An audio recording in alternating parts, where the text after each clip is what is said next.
والذين من دونه بل الظالمون في ضلال مبين.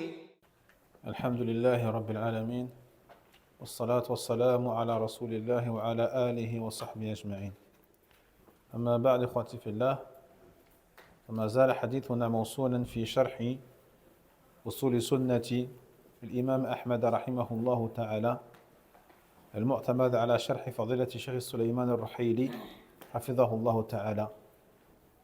فقال المؤلف رحمه الله: والسمع والطاعة للأئمة وأمير المؤمنين البر والفاجر، ومن ولي الخلافة واجتمع الناس عليه ورضوا به، ومن عليهم بالسيف حتى صار خليفة وسمي أمير المؤمنين.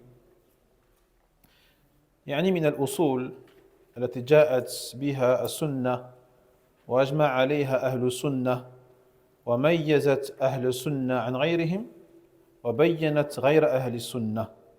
هذا هو الأصل 29، وهو السمع والطاعة للأئمة وأمير المؤمنين البر والفاجر. Donc le 29e fondement est dit ici, évoqué par l'imam Ahmad rahimahullah ta'ala. Il dit l'écoute et l'obéissance aux dirigeants et aux chefs des croyants, qu'ils soient justes ou injustes, qu'ils soient justes ou injustes, qu'ils soient bons ou mauvais, et également envers celui donc qui a pris la gouvernance et autour duquel les gens sont réunis et ont agréé leur gouvernance, mais également ceux qui ont pris la direction par la force.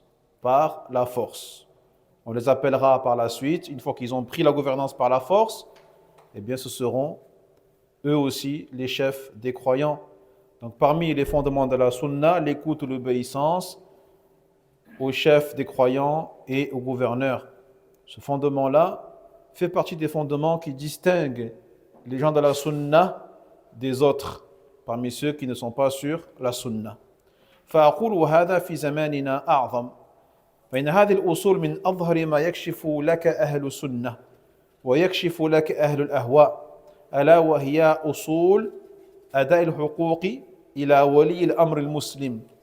فمن لزم السنة في معاملة ولي الأمر المسلم فهو من أهل السنة، ومن خالف السنة في معاملة ولي الأمر المسلم وطنطن على خلاف هذه الأصول فليس من أهل السنة.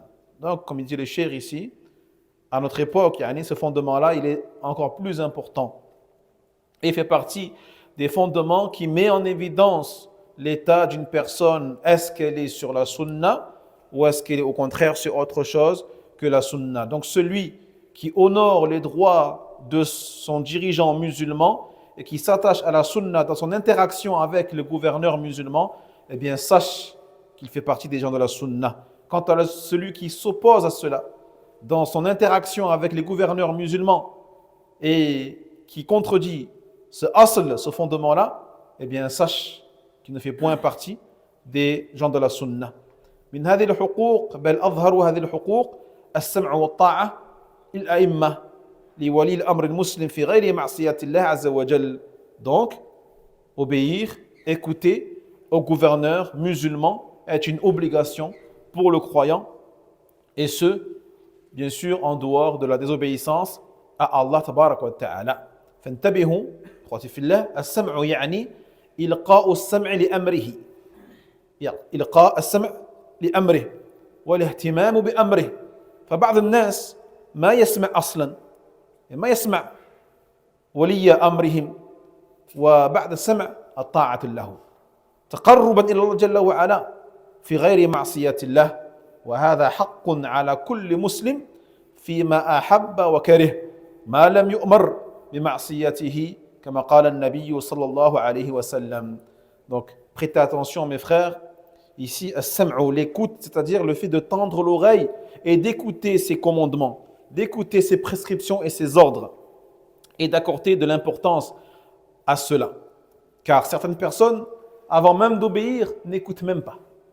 N'écoutent même pas ces commandements et ses ordres. Et bien sûr, après l'écoute, l'obéissance et l'application de ce à quoi il a appelé et ordonné, mais bien sûr avec cette intention particulière qui est de se rapprocher d'Allah, tabarak wa ta'ala. Mais bien sûr, tant que ce n'est pas un péché, une désobéissance à Allah subhanahu wa ta'ala.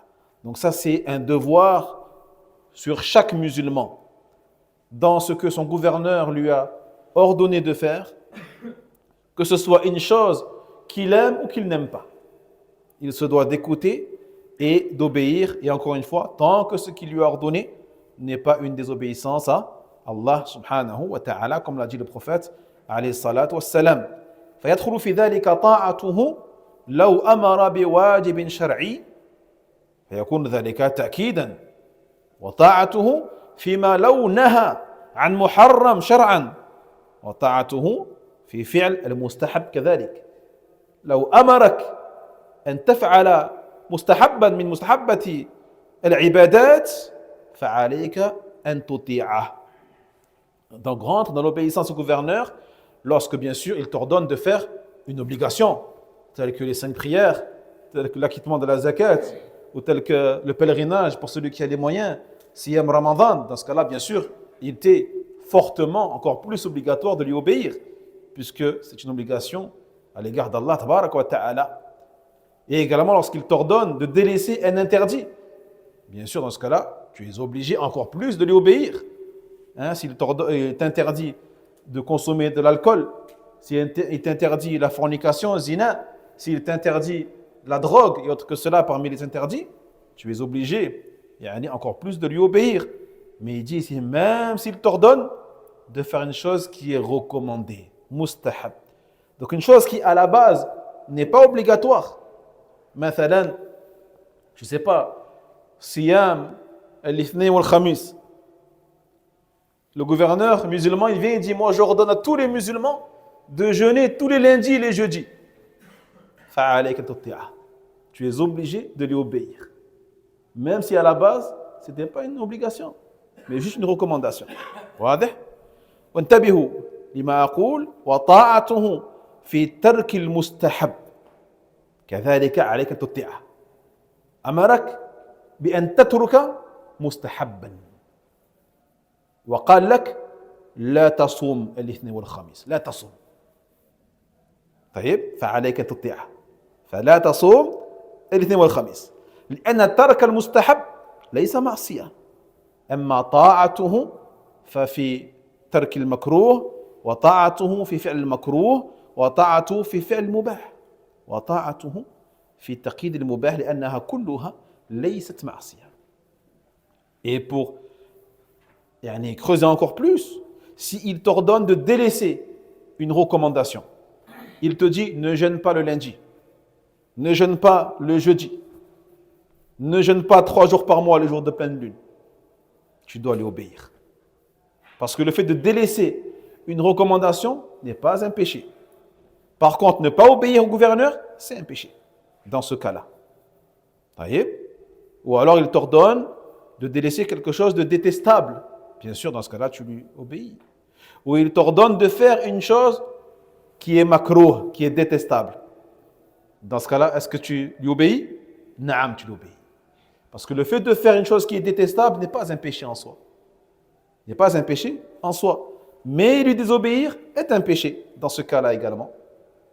Ou alors le fait qu'il t'ordonne de faire quelque chose de autorisé, mubah. Mubah, dans ce cas-là, tu lui obéis parce que c'est autorisé. Et parce que lui obéir est une obligation dans ce cas-là. Ou alors il t'ordonne de faire une chose qui est autorisée, mais avec quelques restrictions. Dans ce cas-là, tu l'obéis tant que ce n'est pas une désobéissance à Allah subhanahu wa ta'ala. Wa Nabi sallallahu alayhi wa sallam قال ما لم يؤمر بالمعصية. ما لم يؤمر بالمعصية. Donc tu l'obéis. Tu écoutes, tu obéis tant que ce n'est pas un péché. كأن النبي صلى الله عليه وسلم قال لك اسمع وأطع لأميرك أحببت أو كرهت ورضيت عنه أو لم ترضى إلا إذا أمرك بترك الواجب أو فعل الحرام هذا قول رسول الله صلى الله عليه وسلم ولا يوجد من أهل السنة والجماعة من يوجب الطاعة مطلقا. هذا غير موجود. هذا من يوجب طاعة ولي الأمر مطلقا. بين أهل السنة والجماعة كلهم يقولون السمع والطاعة لأمير المؤمنين، الأمير يعني المسلمين في غير معصية الله. طيب. Donc c'est comme si, en résumé, le prophète sallallahu alayhi wa sallam nous a dit: écoutez et obéissez à votre dirigeant dans ce que vous aimez faire et dans ce que vous détestez faire. Que vous êtes satisfait de lui ou insatisfait de lui. Sauf si, bien sûr, il vous ordonne de délaisser une obligation ou de faire une chose qui est interdite. Ceci est la parole du prophète sallallahu alayhi wa sallam. En revanche, il n'y a personne parmi Ahl Sunnah wal Jama'a qui aurait obligé de lui obéir de manière absolue. Ça n'existe pas. Il n'y a pas d'obéissance au gouverneur de manière absolue. Wa ati'u Allah wa ati'u Rasul wa ulul amri minkum. De le sens, Allah dit: et obéissez à Allah et obéissez aux messagers et à ceux parmi vous qui détiennent le commandement. Donc on voit que l'obéissance au gouverneur n'est pas absolue. N'est pas absolue. Pourquoi? Eh bien parce que la précision est que tu leur dois obéissance et écoute, bien sûr, en dehors de la désobéissance à Allah tabarak wa ta'ala. من هو الأمير؟ فالأمير من ولي الولاية العامة ولو على بعض المسلمين ولو بطريق غير مشروع إن استقر له الأمر. Donc, qui est le dirigeant auquel on doit écouter obéissance?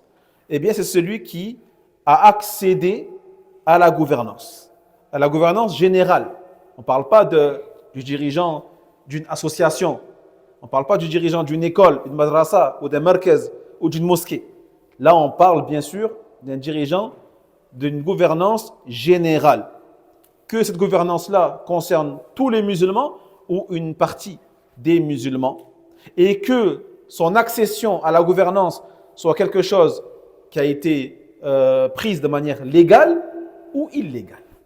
Par exemple, par la force et par la rébellion et autre que cela, parmi les procédés qui peuvent être utilisés.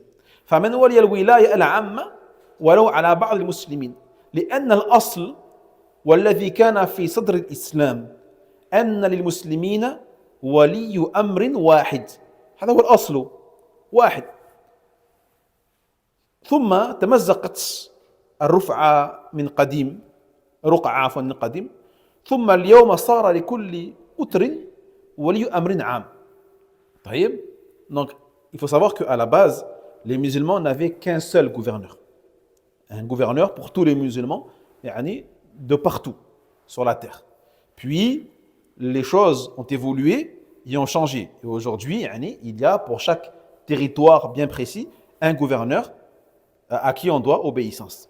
وقد أجمع أهل السنة والجماعة على أن من ولي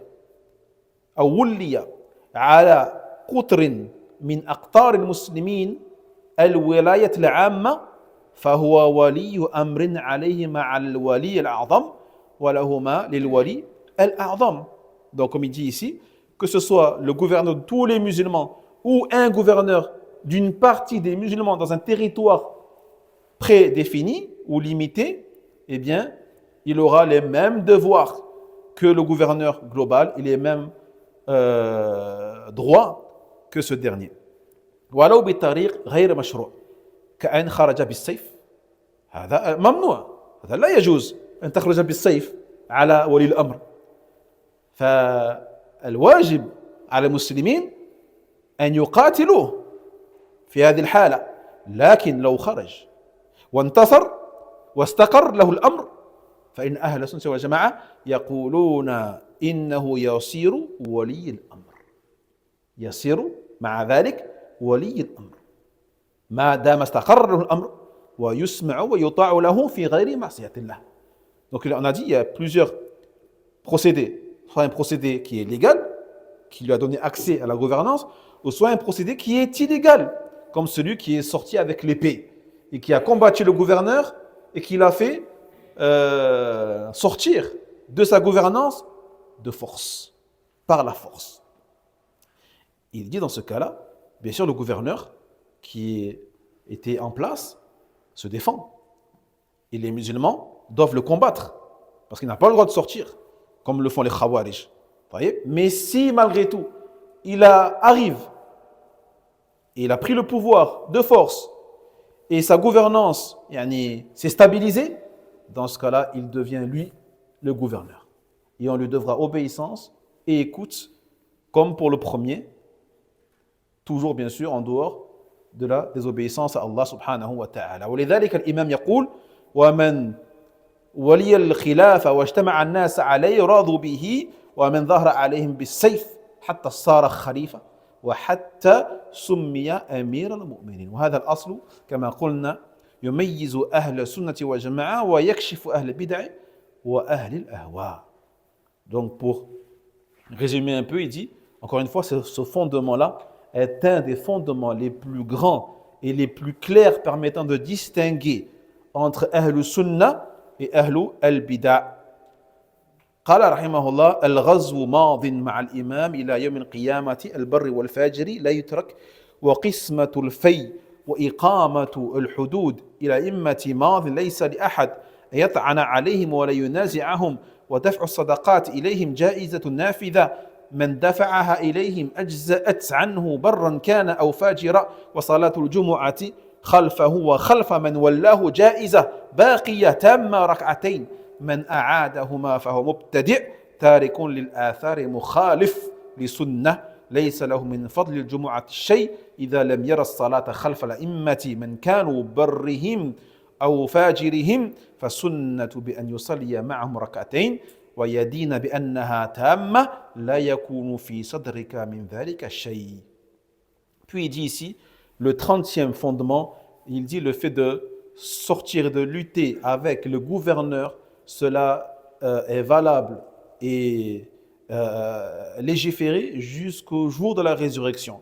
Que le dirigeant soit quelqu'un de mauvais et d'injuste ou pas, ou de bon. S'il ordonne que les citoyens et ses sujets sortent avec lui, ils devront sortir avec lui. Ça, c'est le 30e fondement. Et également, il y a l'existence de ce qu'on appelle al-fay, le gain, et les peines légales. Cela revient au gouverneur, encore une fois. Et ces peines légales existeront pour être un droit qui est appliqué par ces gouverneurs-là. Et personne n'a le droit de les dénigrer, de les critiquer ou de disputer leur gouvernance. Puis le 39. Après, Inch'Allah, on va expliquer. C'est juste la parole d'Ahmed. Après, le cheikh va expliquer, Inch'Allah. Puis le 30e fondement, le fait de verser as-sadaqat ilayhim, la zakat al-mal, obligatoire, le trésor public, cela est obligatoire et devra être appliqué par les gouverneurs. Donc ceux qui la verseront au gouverneur, quel qu'il soit, s'il est mauvais ou bon, eh bien cela lui sera valide. 32e fondement, le fait de prier salat al-jumu'ah derrière eux, derrière les gouverneurs.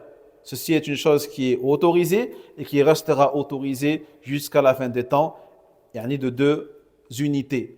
Et celui qui a prié derrière son gouverneur et qui recommence sa prière juste après, parce que soi-disant ce n'est pas un musulman, ou soi-disant parce qu'il est injuste ou mauvais ou un dictateur, on dit de lui que c'est un mubtadi', c'est un innovateur. Car Ahlus Sunnah prie derrière les dirigeants, qu'ils soient mauvais ou bons, qu'ils soient justes ou injustes, on prie derrière lui. Taïb, ceci fait partie, encore une fois, des marqueurs des gens de la Sunnah et de l'union sur la vérité. Non. فقال الشيخ أحب أو كره يعني أحب ما أمر به أو كره ما أمر به ما لم يكن معصية أو أحب ولي الأمر أو كره ولي الأمر. طيب ولذلك النبي صلى الله عليه وسلم في حديث العرباض قال السمع والطاعة وإن تأمر عليكم عبد والعبد هو المملوك وهذا أفاد فائدتين. الأولى أن المسلم يسمع ويطيع لولي الأمر ولو لم تتوفر فيه جميع شروط الولاية لأن المعلوم أن من شروط الولاية أن يكون الوالي حرا لا عبدا لكن لو تأمر العبد اسمع واضح مع أن شروط لا تتوفر فيه وهذا يسد على أهل الأهواء اليوم الطريق الذين يقولون إن الحكام اليوم ما تنطبق عليهم الشروط قلنا سلمنا لكم جدلا النبي صلى الله عليه وسلم وإن تأمر قال وإن تأمر عليكم عبد. Et le prophète il a dit sallallahu alayhi wa sallam dans le hadith rapporté par l'Irbad ibn Sariya radiyallahu anhu, il a dit l'obligation d'écouter et d'obéir même si vous êtes gouverné par un esclave. Par un esclave. Abd ici, le mamlouk, un esclave. Taïb. Nous tirons de ce hadith deux choses. Première chose, il dit le musulman se doit d'écouter et d'obéir son gouverneur, même s'il est gouverné par une personne dans laquelle les conditions de la gouvernance ne sont pas réunies. Car à la base, parmi les conditions pour que la personne puisse prétendre à la gouvernance, eh bien qu'elle soit libre et non esclave. Un esclave à la base ne peut pas prétendre à la gouvernance. Taïeb. Mais malgré ça, qu'est-ce qu'il dit ici? Écoutez, obéissez, même si vous êtes gouverné par un esclave.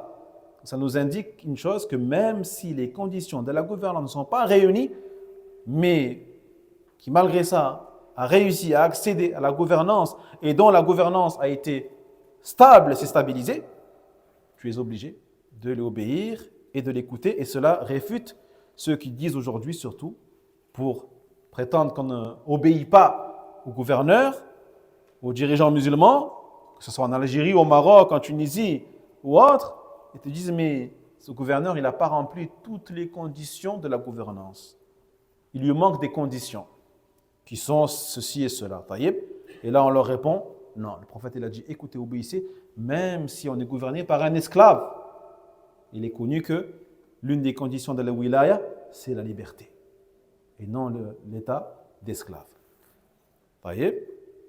الفائدة الثانية أنك حتى لو كنت تكره ولايته يجب عليك أن تسمع له وتطيع في غير معصية الله لأن الحري يرضى أن يتولى عليه عبد مملوك لكن لو تولى عبد مملوكا يجب عليه أن يسمع ويطيع. Et deuxième enseignement, eh bien, même si tu détestes sa gouvernance, tu es obligé de l'écouter et de lui obéir, en dehors bien sûr de la désobéissance à Allah tabarak wa ta'ala, car celui qui est libre, il ne peut accepter de base d'être gouverné par un esclave. Donc, malgré ça, même s'il est gouverné par un esclave, il se doit quand même de l'écouter, de l'obéir, malgré le fait qu'il déteste ça et qu'il n'agrée pas à cela. Donc, deuxième faïda, l'obéissance obligatoire, même dans ce qu'il déteste, même dans les choses qu'il déteste.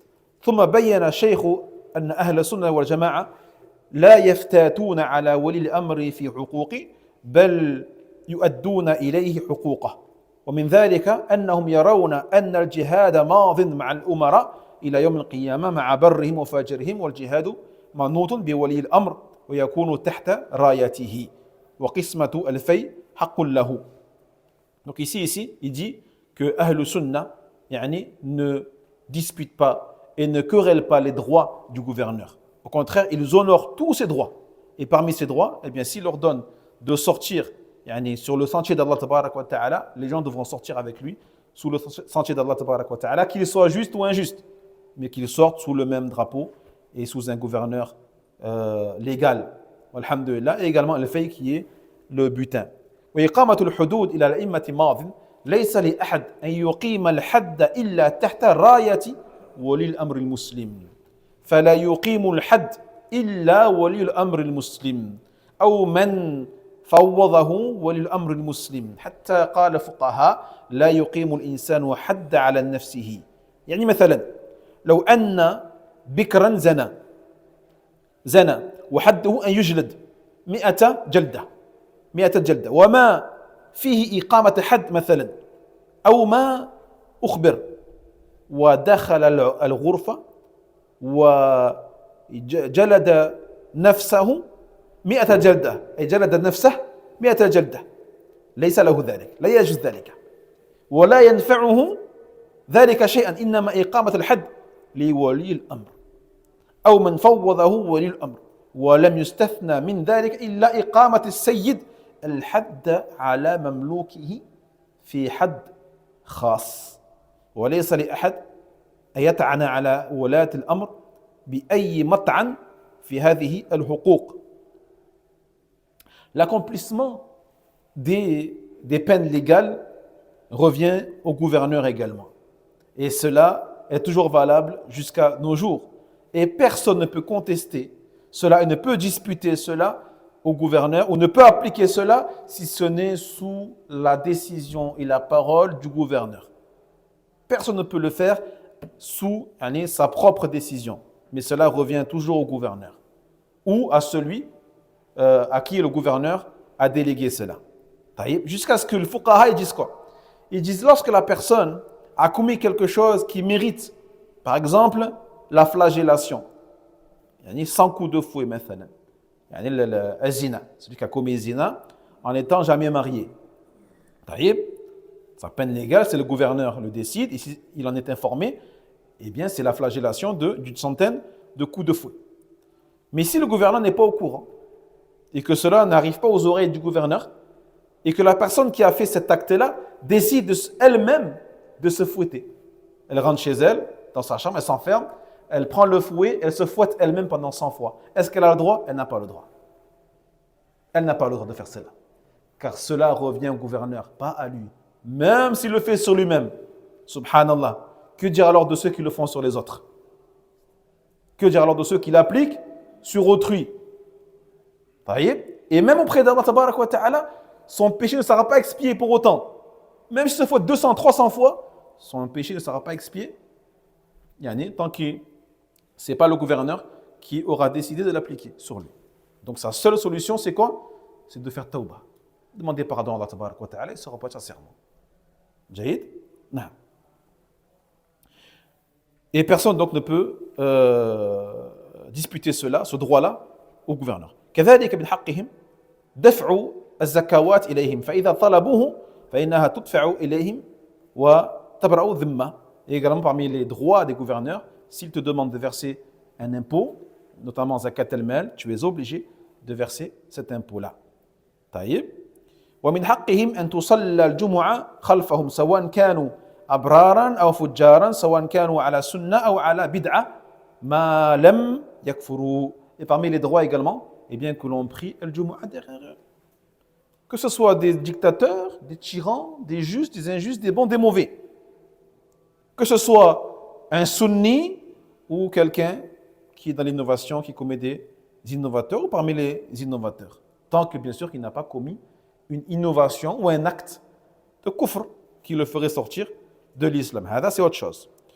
وَتَرْكُ الصَّلَاةِ خَلْفَ أَئِمَّةِ الْجَوْرِ بِدْعَةٌ. Quant à celui qui dit, moi je ne prie pas derrière le gouverneur qui est injuste, ceci est une innovation dans la religion. الذين ما يصلون الجمعة بحجة أن الإمام جائر وأن الأئمة مبتدعة وفسقة هذا بدعة على خلاف إجماع الصحابة فقد أجمع الصحابة الذين أدركوا الحجاج على الصلاة خلفه وعلى الحج معه فمن ترك الجمعة لكون الإمام فاجرا أو فاسقا أو مبتدعا وصلاها ظهرا فإنها لا تقبل منه فالسنة الصلاة خلف الأئمة وإن كانوا فجارا وإن كانوا مبتدعا هذا الذي أجمع عليه أهل السنة والجماعة. Et parmi les droits donc des gouverneurs, on a dit le fait de prier derrière eux la salat de l'Jumu'ah ou autre que cela parmi les prières. Donc celui qui prétend moi je ne prie pas avec le gouverneur parce qu'il est injuste ou parce que c'est un tyran, un dictateur et autre que cela parmi ce qu'ils disent, ou parce que ils disent que ce sont des imams innovateurs ou injustes ou dévoyés et pervertis, eh bien sachez que ceci est une innovation de leur part, car ils ont contredit le consensus des Sahaba radhiyallahu anhum, sur lequel sont unanimes les compagnons qui ont dit qu'il était même permis de prier derrière un des dirigeants les plus injustes qu'a connu l'islam, qui est Al-Hajjaj ibn Yusuf al-Thaqafi. Mais malgré les choses horribles qu'il a commises, eh bien les Sahaba étaient unanimes pour dire qu'on doit prier derrière lui quand même. On doit prier derrière lui tant que c'est le gouverneur, et même de faire le pèlerinage avec lui. Donc celui qui délaisse la salat al-Jumu'ah parce que son gouverneur est soi-disant injuste, ou un perverti, ou un innovateur, et qu'à la place il prie salat al-Dhuhr au lieu de salat al-Jumu'ah, ou qui fait avec lui 2 raka'at pour pas aller en prison, et qui rentre chez lui, et qui fait salat al-Dhuhr à la place en disant que sa prière n'est pas acceptée, de al-Jumu'ah, lui c'est un mubtadi'. Lui il aura commis une innovation, et sa prière n'est pas acceptée.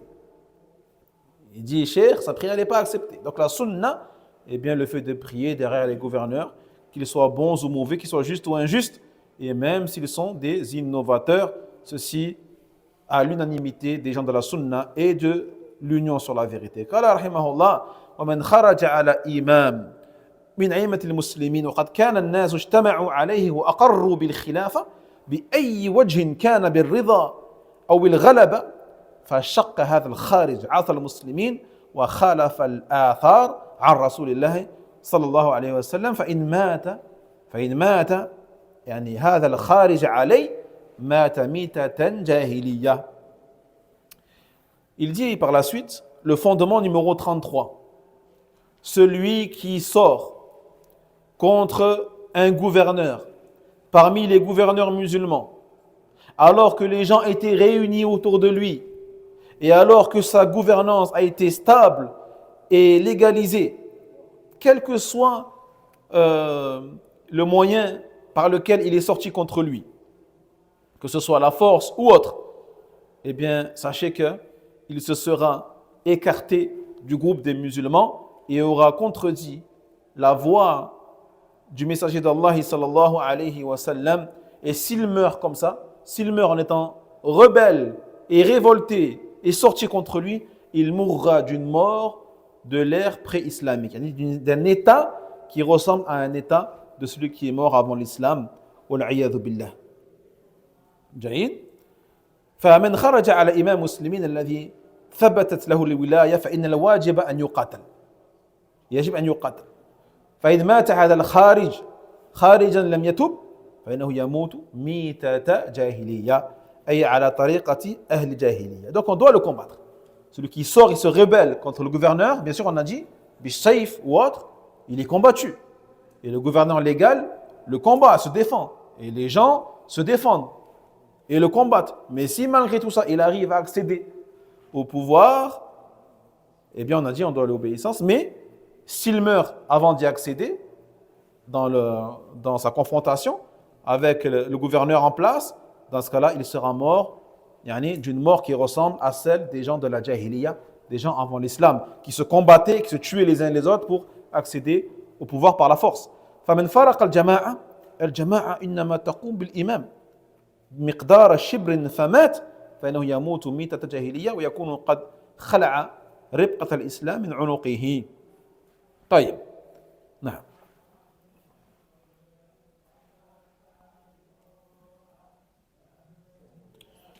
قال رحمه الله تعالى ولا يحل قتال السلطان أو قتال سلطان ولا الخروج عليه لأحد من الناس فمن فعل ذلك فهو مبتدع على غير السنة والطريق.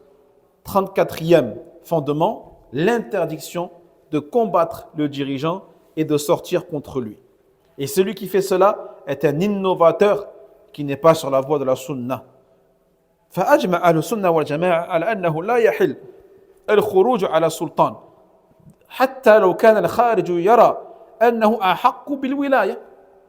يعني لو فرضنا أن الخارج يرى أن شروط الولاية منطبقة عليه وأن السلطان لا ينطبق عليه كل شروط الولاية فإنه يحرم عليه الخروج. Donc, Ahl Sunna sont unanimes sur l'interdiction de sortir contre le gouverneur, de se rebeller, de le critiquer, de manifester contre lui. Même si celui qui sort pense qu'il est plus il est plus digne et plus en droit de gouverner que lui. En disant par exemple que lui, il réunit les conditions de la wilaya, alors que lui, le gouverneur qui est en place, ne les réunit pas. Même dans ce cas-là, et même si les gens lui disent cela, tu es plus légitime que l'autre, il ne lui est pas permis de sortir contre lui. هذا لا يجوز. فإن خرج على ولي أمر المسلم بالقتال فإن بعض أهل السنة والجماعة يقولون إنه يكفر لأن النبي صلى الله عليه وسلم قال في الخوارج يمرقون من الدين كما يمرق السهم من الرمية وجاء في رواية ثم لا يعودون إليه. ويرى بعض أهل السنة والجماعة أنهم أشر المبتدعة. الخوارج أشر المبتدعة، ليسوا كفارا لكنهم الشر المبتدعة. وهذا الذي على أكثر أهل السنة والجماعة أن الخارجي الذي يقاتل في خروجه الشر المبتدعة وإن كان لا يخرج من الإسلام. Et sachez également, mes frères, que celui qui se rebelle contre les dirigeants musulmans par la force et par le combat, eh bien sachez que certains parmi les savants de la sunna disent qu'il sort de l'islam en faisant ça. Qu'il sort de l'islam en faisant ça. Et c'est quoi leur preuve? Eh bien, un hadith du prophète Mohammed sallallahu alayhi wa sallam qui a dit à propos des Khawarij, il a dit, ils sortent, ou ils traversent plutôt, ils traversent la religion comme la flèche traverse le gibier. Ils traversent la religion comme la flèche traverse le gibier. Et dans une version, il dit ثُمَّ لَا يَعُودُونَ إِلَيْهِ. Ils n'y reviennent plus.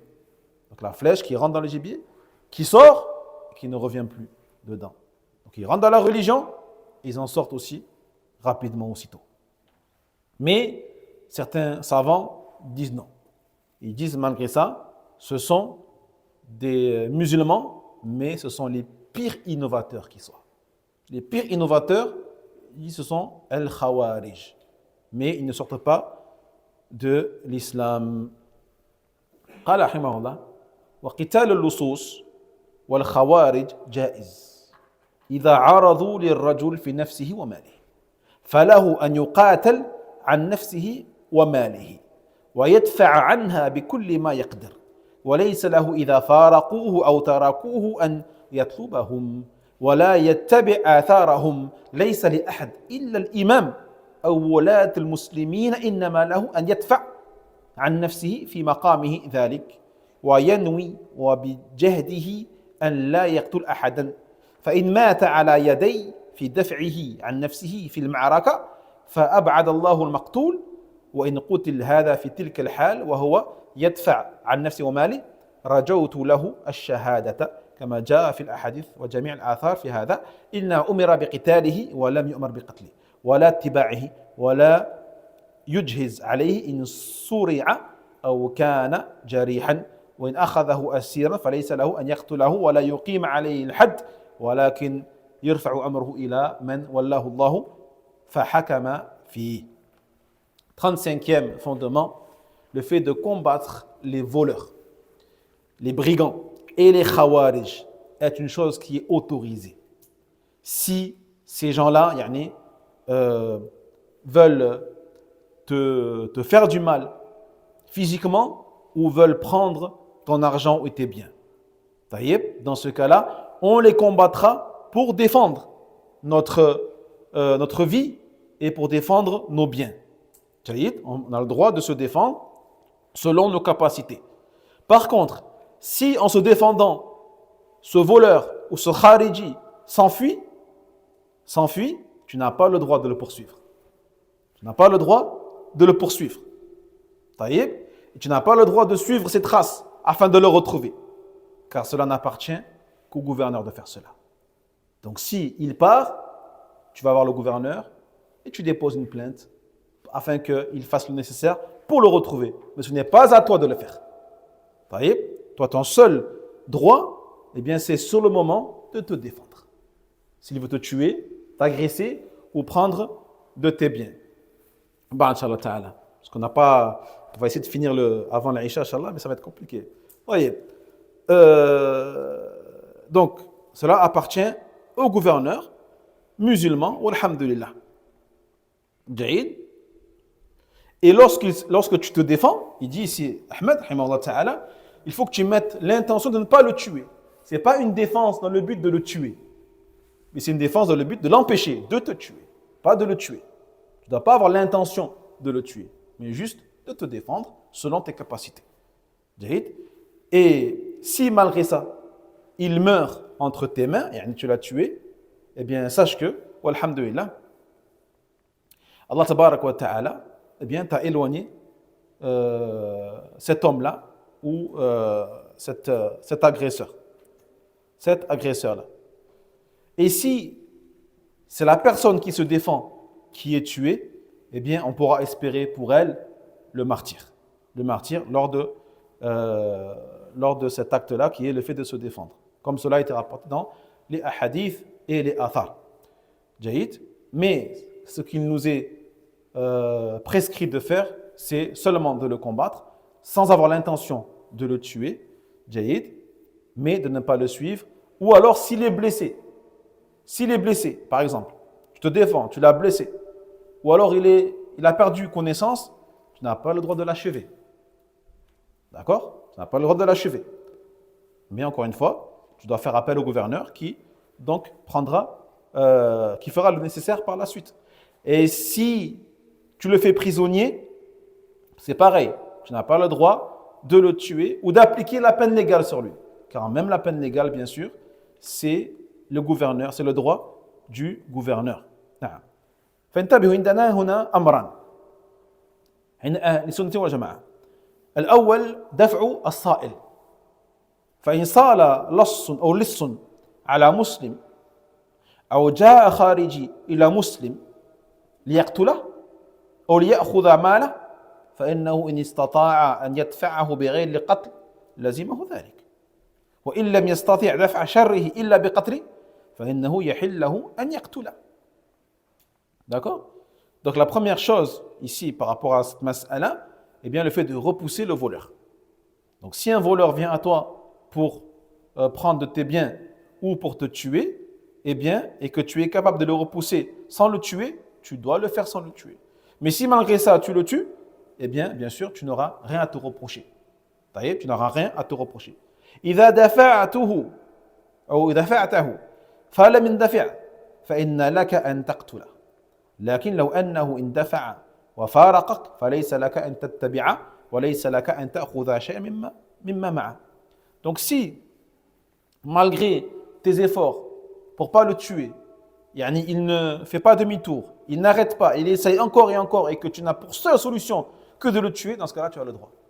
Tu as le droit, eh bien, de te défendre jusqu'à la mort. Jaïd, par contre, s'il s'en va et s'enfuit, tu n'as pas le droit de le suivre, car cela n'appartient, comme on a dit, qu'au gouverneur. Non. وإن قتل المصول عليه الصائل فلا شيء عليه والمقتول في النار. Donc si, on a dit, celui qui se défend, on vient à tuer son agresseur, il n'aura commis aucun péché, et celui qui a été tué, eh bien sera sous la menace du feu de l'enfer.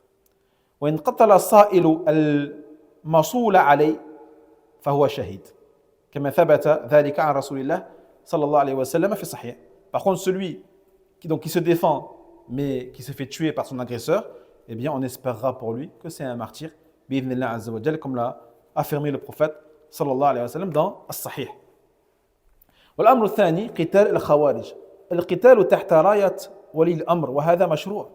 أخبر النبي صلى الله عليه وسلم أنه لو أدركهم لقاتلهم وأمرنا بقتالنا حيث ما لقيناهم أخبرنا أنهم إن قتلوا فهم شر القتلى وإن قتلوا واحدا منا فهو من خير القتلى فلا يتورع عن قتال الخوارج بل أجمع أهل السنة والجماعة على أن الخوارج يقاتلون مع ولي الأمر المسلم لكن ليس قتالهم كقتال الكفار يقتلون نعم يقتلون لكن لا تسبى نساؤهم ولو أخذ منهم أسير فإنه يسلم إلى ولي الأمر وهو الذي يحكم فيه بحسب ما يظهر له وهذا معنى قول الإمام ولكن يرفعه إلى من والله الله فَيَحْكُمُ فِيهِ. Et la seconde chose, eh bien, la prescription de combattre les khawarij. De combattre les khawarij, bien sûr, sous le drapeau du gouverneur légal. Ceci est légiféré, comme nous l'a informé le prophète, sallallahu alayhi wa sallam, qui a dit que si la personne atteint cette époque-là, qui est l'agression des khawarij à son encontre, eh bien, il a ordonné de les combattre. Il nous a ordonné de les combattre si nous les rencontrons. Il nous a informé que celui qui est tué parmi les khawarij fait partie des pires victimes de ce combat-là. Et celui qui s'est fait tuer par eux fait partie des meilleures victimes dans ce combat-là. Donc, on n'a aucun scrupule à avoir à combattre les khawarij. Que ce soit par les armes ou autre chose, le fait de les dénoncer au gouverneur, le fait de les dévoiler au gouverneur, ceci fait également partie du combat contre eux. Il n'y a aucun scrupule à avoir. C'est pour protéger la Ummah, pour protéger les innocents de la Ummah. Et la religion d'Allah Tabarak wa Ta'ala, c'est une chose autour de laquelle les Ahl Sunnah sont unanimes, consensus. Le fait que les Khawarij doivent être combattus avec les gouverneurs musulmans. Mais le fait de les combattre n'est pas le même combat contre les incroyants, comme par exemple par rapport aux captifs, etc. etc. طيب. قال رحمه الله ولا نشهد على أهل القبلة بعمل يعمله بجنة ولا نار نرجو للصالح ونخاف عليه ونخاف على المسيء المذنب ونرجو له رحمة الله. 36e fondement. Nous ne pouvons témoigner au sujet des musulmans, des musulmans, par rapport à une action ou les actions qu'ils font, ni du paradis, ni de l'enfer. Et là, on n'a pas le droit de dire qu'un tel qui est mort en apparence donc sur l'islam, de dire lui, il va aller au paradis. Ou quelqu'un qui est mort sur l'islam, mais ayant commis des péchés, de dire lui, il est en enfer. Tu n'as pas le droit de dire cela. Mais ce que tu as le droit de dire, c'est juste, nous espérons pour celui qui est mort sur le khayr, sur le bien, sur la piété, l'obéissance à Allah Tabaraka wa Ta'ala, on espère pour lui le bien. Et on a peur également pour lui s'il a commis des péchés. Et par rapport à celui qui est mort dans la désobéissance, dans les péchés, etc., tu diras, on a peur pour lui, par rapport à ce qu'on sait de lui, par rapport aux péchés qu'il a commis, mais quand même on espère pour lui qu'Allah lui pardonne. Qu'Allah lui pardonne et qu'Allah déverse sur lui sa rahma. فهذا من أصول أهل السنة التي جاءت بها السنة وأجمع عليها أهل السنة والجماعة أنه في الدنيا يعامل الإنسان بالظاهر فمن أظهر الإسلام ولم نرى منه ناقصا أو ناقضا عاملناه بالإسلام هو ممكن أن يكون منافق لكن نحن نعامله بالظاهر ونقول هذا مسلم وإذا مات كما سيأتينا نصلي عليه نستغفر له سبحانه نستغفر له الله جل وعلا. Donc parmi les fondements de la sunna, donc le 36e on a dit, sur lequel sont unanimes Ahl Sunnah, le fait que nous devons interagir sur terre avec les gens selon ce qu'on voit de eux en apparence. Donc celui qui montre en apparence l'islam, tant qu'il ne commet pas quelque chose qui viendrait annuler son islam, on va agir avec lui, on le traitera comme un musulman à part entière, alhamdulillah. Même s'il y a une possibilité, une probabilité qu'il soit hypocrite. Seul Allah Tabaraka wa Ta'ala sait ce qu'il y a dans le cœur des gens qui cachent leur hypocrisie. Mais nous prenons en considération ce qu'il montre en apparence, donc on le traitera comme un musulman. Et s'il meurt comme cela, on priera sur lui et on fera des du'as pour lui et on demandera à Allah Tabaraka wa Ta'ala qu'il lui pardonne. Et les choses qu'il a cachées au fond de lui, cela revient à son Seigneur subhanahu wa ta'ala. ومن أظهر الكفر عملناه بهذا الظاهر كذلك بهذا الظاهر هو يمكن أن يسلم في آخر حياته وما علمنا لكن نعامله بالظاهر الذي عرفناه فنعامله معاملة الكافر ونحكم عليه بالكفر. Et pareillement pour celui qui en apparence eh bien, montrer que ce n'était pas un musulman. Même s'il est possible, eh bien, que dans les derniers instants de sa vie, il a embrassé l'islam et que tu ne le saches pas. Il se peut qu'il se repentit un quart d'heure, 10 minutes, 5 minutes avant de mourir et qu'il a embrassé l'islam sans que personne ne le sache. Et que seul Allah tabaraka wa ta'ala le sait. Mais malgré ça, est-ce que nous, on va l'enterrer avec les musulmans et prier sur lui dans ce cas-là parce qu'il y a une petite probabilité que? Non. On agira selon son apparence, le fait qu'il est mort sur autre chose que l'islam.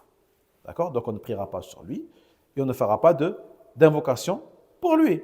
Mais si il a embrassé l'islam avant de mourir, Allah tabaraka wa ta'ala, bien sûr, le sait. أما في الآخرة فلا نشهد لمن كان ظاهر الإيمان بالجنة ولكن نرجو له ونخاف عليه ولا نشهد لمن ظاهره الكفر بالنار يقينا إلا إذا علمنا أنه مات على الكفر كأبي طالب نشهد له بالنار ولا ما نشهد لأبي طالب بالنار كما نشهد لفرعون بالنار كما نشهد لإبليس بالنار طيب لأن علمنا أنه مات على الكفر ونحن نحكم بالظاهر فإن أسلم قبل أن يموت ولم نعلم فالله مطلع عليه فالمسيء من المسلمين مهما عمل من الكبائر لا نشهد له بالنار ولكن نخاف عليه. نعم. Et donc, nous ne pouvons attester pour ceux qui sont morts en apparence sur la foi du paradis en disant, lui, c'est sûr, il rentre au paradis, il sera au paradis. Mais nous disons, nous espérons pour lui le paradis et nous craignons pour lui autre chose que le paradis, qui est l'enfer. Et également pour celui qui est mort en apparence sur le coffre. Nous ne pouvons dire qu'il est en enfer de manière certaine. De manière certaine. Parce qu'il y a toujours une probabilité qui fait qu'il se peut qu'il ait embrassé l'islam avant de mourir. Ou qu'il fasse partie des gens qui sont excusés par certaines excuses, telles que le fait qu'il n'a pas reçu la vraie révélation, le vrai message de l'islam, et qui est resté sur l'ignorance. Donc cela revient à Allah tabaraka wa ta'ala. Mais nous, en apparence, nous disons, donc on ne prie pas sur lui, on ne l'enterre pas avec les musulmans, mais on ne dit pas qu'il est en enfer. Mais de manière générale, nous disons, ceux qui meurent sur le kufr, finnar, tu as le droit de le dire de manière générale. Ou ceux qui meurent sur la foi et sur l'islam vont au paradis. Ça, tu le dis, bien sûr, mais de manière individuelle. Un tel, fils de un tel, est au paradis parmi les croyants, tu n'as pas le droit, sauf si tu as une preuve. Comme par exemple les sahaba, les compagnons. تقول أبو بكر في الجنة عمر في الجنة عثمان في الجنة علي في الجنة. Parce qu'il y a des dalils. Tu dis Fir'aun في النار, tu dis Shaitan في النار, Abu Talib في النار, Abu Lahab في النار. Mais hormis ces gens-là sur lesquels il y a des preuves, tu n'as pas le droit d'attester cela. Car cela fait partie de la science de l'invisible qui appartient à Allah tabaraka wa ta'ala. Mais de manière générale, tu dis, les musulmans vont au paradis. Et les incroyants vont en enfer.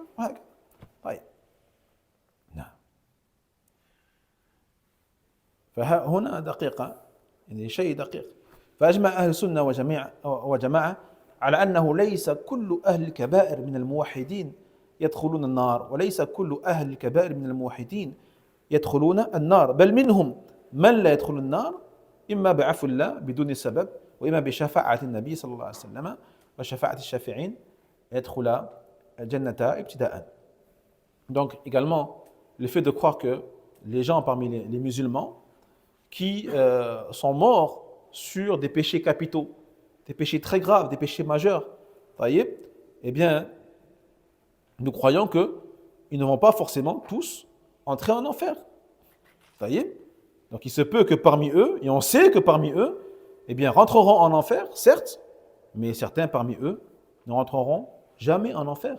Et cela soit par le pardon d'Allah tabaraka wa ta'ala, soit par la grâce d'Allah tabaraka wa ta'ala, et autre que cela parmi les causes telles que l'intercession du prophète Mohammed sallallahu alayhi wa sallam pour ces gens-là, ou l'intercession des intercesseurs parmi les anges, les prophètes, les pieux et les enfants qui sont morts avant la puberté. فأجمع أهل السنة والجماعة على أن من أهل كبائر الموحدين من يدخلوا النار ولذلك دائما نقول للمسلمين لا تغتر بكون صاحب الكبيرة تحت المشيئة فإنا علمنا بالنصوص أن من أصحاب الكبائر يدخل النار فمن الذي من الذي يؤمنك أن لا تكون منهم ممن يدخل النار. إذا صار الناس عندنا ثلاث أقسام. الأول من ظاهره الإسلام فنرجو له الجنة ولا نشهد له بالجنة، ومن ظاهره الكفر فنظن له النار ولا نجزم له يقينا بالنار إلا إذا علمنا أنه مات على الكفر والأصل أنه مات على الكفر. وثالث هو صاحب الكبيرة من أهل الإسلام، هذا نخاف عليه ولكن لا نجزم له بالنار لأننا نعتقد أنه تحت المشيئة. Donc, Ahl Sunnah sont unanimes pour dire par contre une chose, qu'il y a quand même une partie des gens qui sont morts sur les péchés majeurs qui vont entrer en enfer. Donc c'est pour cela que malgré le fait que tu sais que certains qui meurent sur ces choses-là, ces péchés majeurs-là, n'entreront pas en enfer pour X raisons, intercession, le pardon d'Allah, la grâce d'Allah tabarak wa ta'ala, malgré ça, tu sais que certains y entreront quand même. Donc attention à ne pas te faire tromper en te disant ces gens-là, il se peut qu'ils n'entrent pas en enfer, donc c'est pas grave. Je peux commettre des péchés majeurs, des péchés graves, en espérant faire partie des gens. Non. Qui te dit que tu feras partie des gens qui seront épargnés du feu de l'enfer? Il se peut que tu en fasses partie. Donc fais tout pour ne pas mourir sur des péchés, surtout les péchés les plus graves qui sont al-kaba'ir min adh-dhunub. Donc en résumé, on voit que les gens se divisent en trois.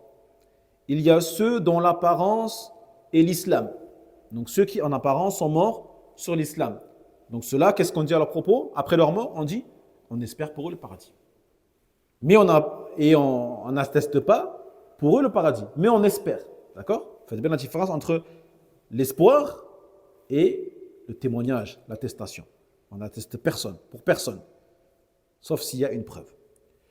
Deuxième catégorie, ceux dont l'apparence est el-kufr, l'incroyance. En apparence, sont morts sur l'incroyance. Ces gens-là, on ne témoigne pas et on n'atteste pas, mais on pense et on a peur pour eux qu'ils aillent en enfer. Mais on n'atteste pas de manière certaine qu'ils entreront en enfer. Sauf s'il y a une preuve, encore une fois, comme on a dit. Mais la base, c'est l'apparence. C'est-à-dire que s'ils meurent sur ça, on ne priera pas sur eux et on ne dira pas Arhamullah ou Arhamahullah ta'ala. Troisième catégorie, ceux qui sont morts parmi les musulmans sur des péchés majeurs. Ceux-là, qu'est-ce qu'on fait? On a peur pour eux. Mais on ne dit pas qu'ils vont aller en enfer et nous croyons que ces gens-là sont sous la volonté d'Allah tabarak wa ta'ala. Si Allah veut, il leur pardonne et les fait rentrer au paradis. Et si Allah il veut, il les mettra en enfer pour un temps déterminé. Puis il les sortira du feu de l'enfer pour les mettre au paradis car ils sont morts sur التوحيد, sur le monothéisme. قال رحمه الله ومن لقي الله بذنب يجب له النار تائبا غير مصر عليه. كما قلت إن من كان ظاهره الكفر فالأصل أنه مات على الكفر فالأصل أنه في النار خالدا مخلدا فيها إلا إذا كان قد أسلم قبل أن يموت ولم نعلم ذلك فالله أعلم به. Il n'y a pas une bouteille d'eau là? C'est qui ça? Non, c'était pas la mienne. Je l'ai prise là-bas. Je sais pas quelle est. Allez, non, là-bas au fond. Allez. 37e fondement. Il dit, barakallahu fik al-hajj, celui qui rencontre Allah, en étant mort sur un péché.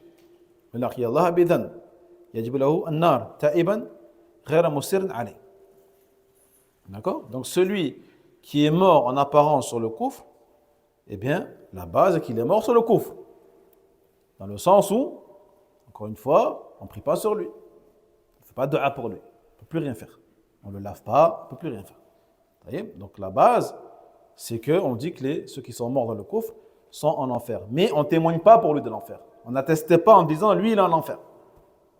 Ça, on ne peut pas le faire. Voyez? Après, s'il a embrassé l'islam avant de mourir, eh bien ceci, Allah tabaraka wa ta'ala, bien sûr, le sait. Non.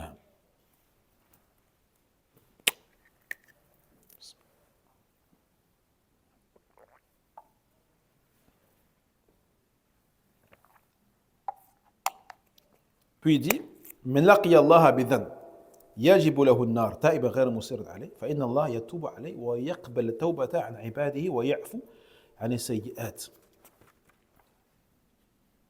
Donc, toujours le 37e fondement, celui qui rencontre Allah sur un péché, mais après avoir fait at-tawbah, le repentir, sincère, et avoir rempli toutes les conditions de l'acceptation de la tawbah, eh bien Allah tabarak wa ta'ala accepte son repentir. Ça c'est un des grands fondements de Sunnah, et que Allah tabarak wa ta'ala accepte le repentir de celui qui se repent sincèrement à Allah tabarak wa ta'ala, et dont le repentir respecte les conditions requises. ومن لقيه وقد أقيم عليه حد ذلك الذنب في الدنيا فهو كفارته كما جاء في الخبر عن رسول الله صلى الله عليه وسلم ومن لقيه مسرا غير تائب من الذنوب التي استوجب بها العقوبة فأمره إلى الله إن شاء عذب وإن شاء غفر له ومن لقيه وهو كافر عذب ولم يغفر له. Puis le 37e fondement, celui qui rencontre Allah tabarak wa ta'ala après avoir subi une peine légale. Après avoir subi une peine légale par rapport à son péché, eh bien cela sera une expiation pour lui et n'aura rien à craindre par rapport à ce péché, yawm al-qiyamah. 38, pardon. Comme cela a été rapporté par le messager d'Allah, sallallahu alayhi wa sallam. Quant à celui qui rencontre Allah tabarak wa ta'ala, en ayant commis un péché, sans se repentir de ce péché-là, ou sans avoir subi la peine légale qui est rattachée à ce péché-là, eh bien, est-ce qu'on dit qu'Allah tabarak wa ta'ala le punira de manière obligatoire? Non. On dira il est sous la volonté d'Allah tabarak wa ta'ala. Si Allah le veut, le punira. S'il le veut, il lui pardonnera. Il le mettra au paradis sans le punir. Puis, 40e fondement, celui qui rencontre Allah tabarak wa ta'ala en étant kafir, eh bien, nous disons qu'Allah tabarak wa ta'ala le châtira et ne lui pardonnera pas. Il ne lui pardonnera pas. De manière générale, bien sûr, sans cibler personne. Sans cibler personne, mais nous disons, le kafir, qui est mort kafir, Allah ne lui pardonne pas. Et le châtira. C'est le 40e. Le 39, c'était celui qui rencontre Allah sur un péché sans repentir et qui méritait sur terre la punition. Allah tabarak wa ta'ala, s'il veut, lui pardonne, s'il veut, il lui châtie. نعم. هذا كالتفسير لما قبله والتعليل له. فمن لقي الله بذنب يجب له به النار تائبا غير مصر عليه فإن الله جل وعلا يتوب عليه مطلقا ولو كان بالشرك كان مشركا فتاب يقبل الله توبته كان منافقا فتاب يقبل الله توبته كان مبتدعا فتاب يقبل الله توبته. Donc on revient ici au principe numéro 37 qui est que celui qui rencontre Allah tabarak wa ta'ala sur un péché, mais après s'être repenti, eh bien Allah tabarak wa ta'ala accepte son repentir, même s'il se repent du shirk, même s'il se repent de l'association. Donc s'il s'est repenti avant de mourir, Allah tabarak wa ta'ala accepte son repentir de son association, quelle que soit sa forme. Ou celui qui se repent de l'incroyance, ou celui qui se repent de l'hypocrisie, ou que celui qui se repent des innovations. Tant qu'il respecte les conditions du repentir, Allah tabarak wa ta'ala l'accepte. فما معنى إذن إن الله حجب التوبة عن كل صاحب بدعة. هناك حديث قال رسول الله صلى الله عليه وسلم إن الله حجب التوبة عن كل صاحب بدعة المقصود أنه لا يوفق للتوبة أن الله جل وعلا لا يوفقه للتوبة لكن لو وفق للتوبة فتاب فإن الله يقبل التوبة من كل مسيء ومن كان يعمل الكبائر فتاب ولو قبل موته بلحظة فلقي الله تائبا من ذنبه فإن التائب من الذنب كمن لا ذنب له كما جاء عند ابن ماجه بإسناد صحيح. Que dire alors du hadith dans lequel il dit le prophète sallallahu alayhi wa sallam, certes Allah tabarak wa ta'ala met un obstacle entre celui qui fait une innovation et le repentir. Allah Jalla wa ala, il met un obstacle entre celui qui commet une innovation et le tawbah, le repentir. Donc ce qui est visé ici, dit le Cheikh Al-Hayri, hafidhahullah ta'ala, c'est qu'Allah tabarak wa ta'ala ne le guide pas vers le repentir. Allah ne le guidera pas et ne lui inspirera pas le fait de se repentir. Au contraire, il persistera dessus jusqu'à sa mort. Wal'iyadu billah. Jahid. Et c'est le cas de beaucoup de personnes. Parce que celui qui commet une innovation dans la religion, il croit que c'est bien. C'est ça le problème. C'est ça le danger de l'innovation. Parce que celui qui fait un péché, autre que l'innovation, tel que, je ne sais pas, l'alcool, la désobéissance à ses parents, le mensonge, il sait que c'est mal. Il sait que c'est pas bien. Il sait que c'est un péché. Donc, il se peut que tôt ou tard, il se repente. Il se réforme par la grâce d'Allah tabarak wa ta'ala. Mais celui qui fait une innovation dans la religion, lui, il croit que c'est bien. Il croit que c'est bien. Et d'où le hadith où il dit Allah tabarak wa ta'ala met un obstacle entre tout innovateur et le repentir. Mais sinon, bien sûr, celui qui se repent de l'innovation, bien sûr, sincèrement, Allah tabarak wa ta'ala acceptera son repentir. Et concernant ceux qui sont morts sur les péchés majeurs et qui se repentent, même s'ils se repentent 1 minute avant sa mort, eh bien, sachez qu'Allah tabarak wa ta'ala acceptera son repentir. Il a dit le prophète sallallahu alayhi wa sallam, le repentant d'un péché est comme celui qui n'a pas de péché. Le repentant d'un péché est comme celui qui n'a pas de péché, comme l'a rapporté Ibn Majah, rahimahullah. وَمَنْ لَقِيَ اللَّهَ وَقَدْ أُقِيمَ عَلَيْهِ حَدٌّ حد ذلك الذنب في الدنيا فإن الحدود جوابر فمن أصاب من هذه القاذورات شيئا وقيم عليه الحد فذلك كفارة له كما قال النبي صلى الله عليه وسلم. Et celui qui rencontre Allah tabarak wa ta'ala après avoir subi une peine légale par rapport à ce péché-là sur terre, eh bien sachez que les peines légales lui seront comme des jawabir, des remèdes pour lui contre le châtiment de l'au-delà. L'expiation, c'est une expiation pour lui et il n'aura rien à craindre dans l'au-delà. Taïb. Comme l'a dit le prophète sallallahu alayhi wa sallam.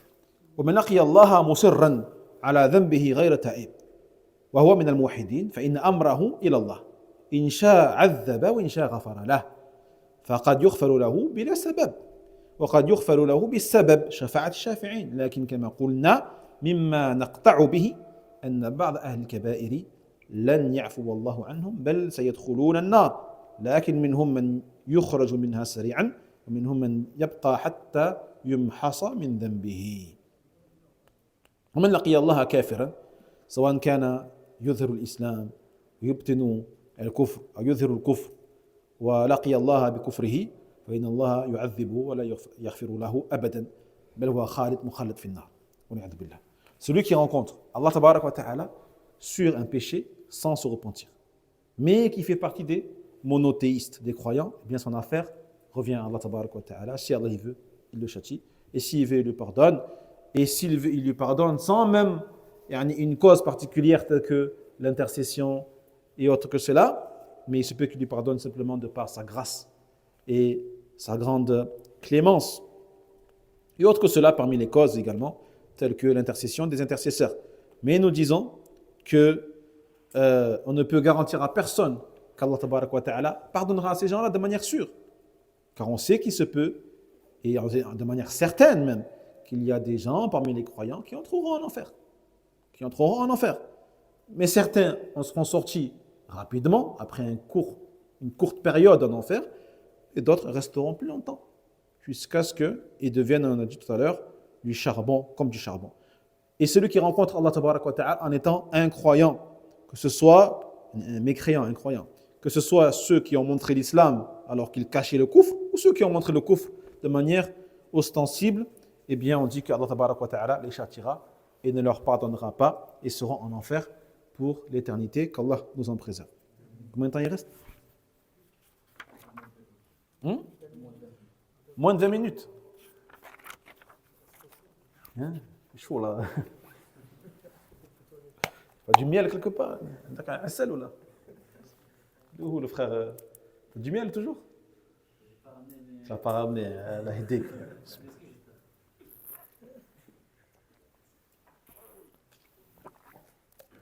Ou du thé, ou là, non, du thé. Du thé à la menthe. Hein? Tu vas? C'est ouvert là? Barakallahu fik. Attends, j'ai des mouchoirs, s'il te plaît.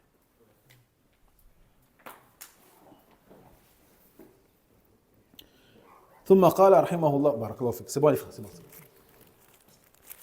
قال والرجم حق على من زنى وقد أحسن إذا اعترف أو قامت عليه بينته وقد رجم رسول الله صلى الله عليه وسلم وقد رجمت الأئمة الراشدون. Puis le 41e fondement, eh bien, le fait que la lapidation est un droit, bien sûr, pour le gouverneur, et un l'égard du gouverneur, à l'encontre de celui qui a commis la fornication en ayant été marié, en ayant déjà été marié et en ayant consommé son mariage d'un mariage valide. Si la personne avoue ou si toutes les preuves ont été établies contre elle. 42e fondement, eh bien, croire que le messager d'Allah sallallahu alayhi wa sallam a lui-même déjà appliqué cette sentence. Et 43e fondement, croire que les imams après lui, parmi les compagnons et après eux, ont appliqué cette sentence. فمما يجزم به أهل السنة والجماعة أن من زنى وهو محصن وثبت عليه الزنا أنه يرجم فيرجم حتى يموت وهذا في الحقيقة بإجماع أهل السنة وباتفاق الفقهاء. D'accord? Donc encore une fois, parmi les fondements de la sunna, croire que celui qui a commis la fornication en étant muhsan. Le muhsan, ce n'est pas celui qui n'a jamais été marié. Celui qui n'a jamais été marié, on dit il est bikr. Donc celui-là, s'il commet la fornication, on a vu tout à l'heure, c'est la flagellation. Quant à celui qui est muhsan, c'est-à-dire la personne libre, pubère, doué de raison. Libre, pubère, doué de raison et qui a déjà été marié d'un acte de mariage valide et qui a consommé son mariage. Il est devenu asbaha muhsana. Donc celui qui est devenu muhsana, s'il commet cet acte-là, il méritera des mains du gouverneur cette sentence. Jaïd. Et ceci à l'unanimité des Ahl Sunnah et des juristes. قال ابن قدامة أجمع أصحاب رسول الله صلى الله عليه وسلم. Et sur le consensus des compagnons رضي الله عنهم. وثبت أن النبي صلى الله عليه وسلم رجم الزاني المحصن فهذا ثابت عن رسول الله صلى الله عليه وسلم لا شك فيه كما في قصة ماعز رضي الله عنه. Et donc il a été confirmé que le prophète lui-même a appliqué la sentence sur le fornicateur, comme cela a été confirmé sans aucun doute, notamment au sujet d'une personne qui s'appelle un compagnon qui s'appelle Ma'iz رضي الله عنه. لكن سبحان الله يا إخوة كل من ثبت عليه الزنا في زمن رسول الله صلى الله عليه وسلم جمع بين أمرين عظيمين التوبة وإقامة الحد فالتاب من الذنب توبة نصوحة وقيم عليه الحد والحد كما تقدم قريبا كفارة. Et tous ceux qui ont subi cette peine légale à l'époque du prophète Mohammed sallallahu alayhi wa sallam ont réuni deux choses. Ils ont réuni le fait qu'ils ont certes subi la peine, mais ils étaient tous repentants vers Allah tabarak wa ta'ala d'un repentir valide et confirmé par le prophète Mohammed sallallahu alayhi wa sallam lui-même. Jaïd.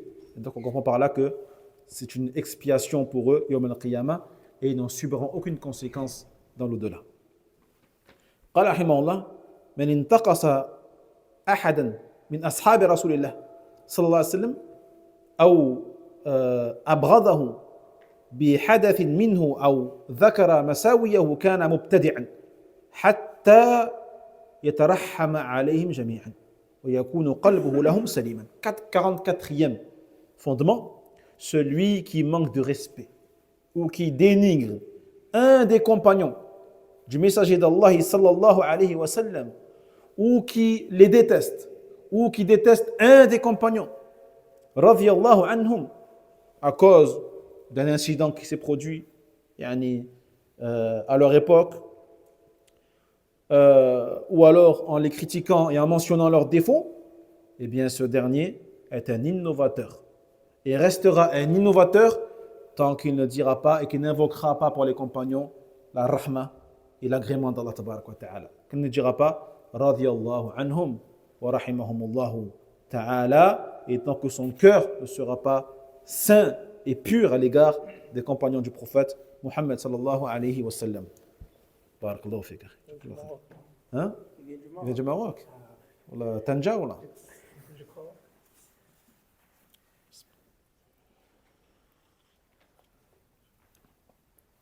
Non, il n'est pas assez sucré pour venir du Maroc.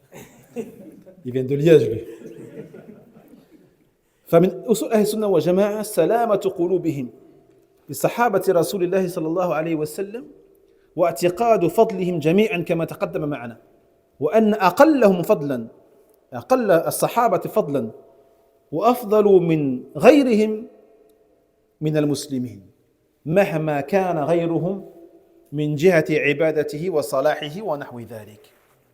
Donc on a dit, 44e fondement de la sunna, eh bien, le fait que le cœur du croyant soit pur à l'égard des compagnons du messager sallallahu alayhi wa sallam.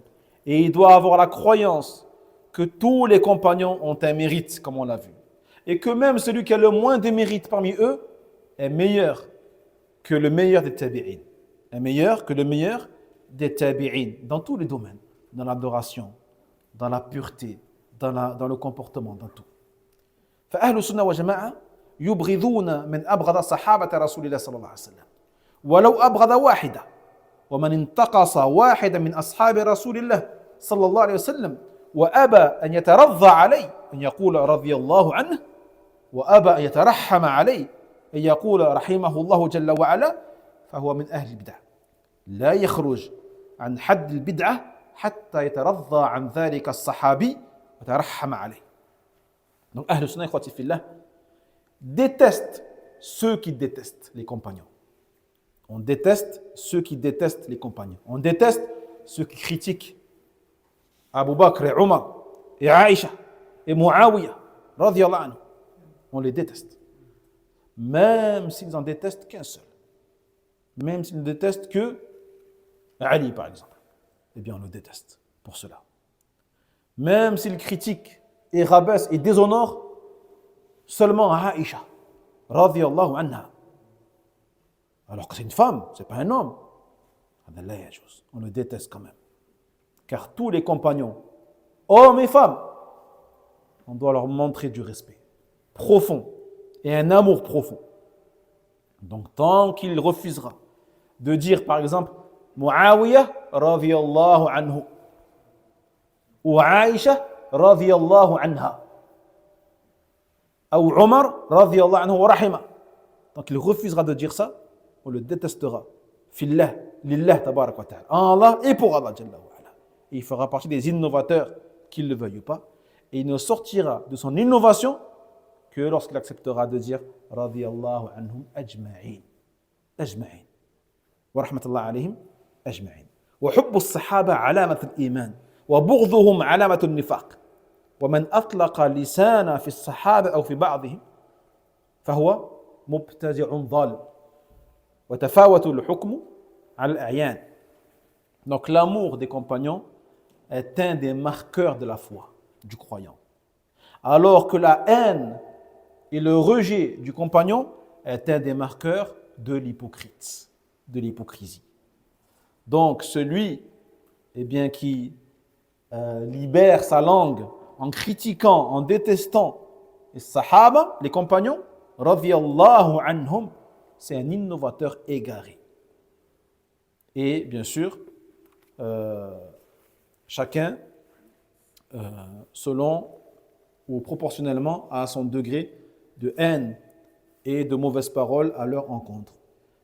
قال رحمه الله النفاق هو الكفر أن يكفر بالله ويعبد غيره ويظهر الإسلام في العلانية مثل المنافقين الذين كانوا على عهد رسول الله صلى الله عليه وسلم وقوله صلى الله عليه وسلم ثلاث من كنا فيه فهو منافق على تغليظ نرويها كما جاءت ولا نفسرها.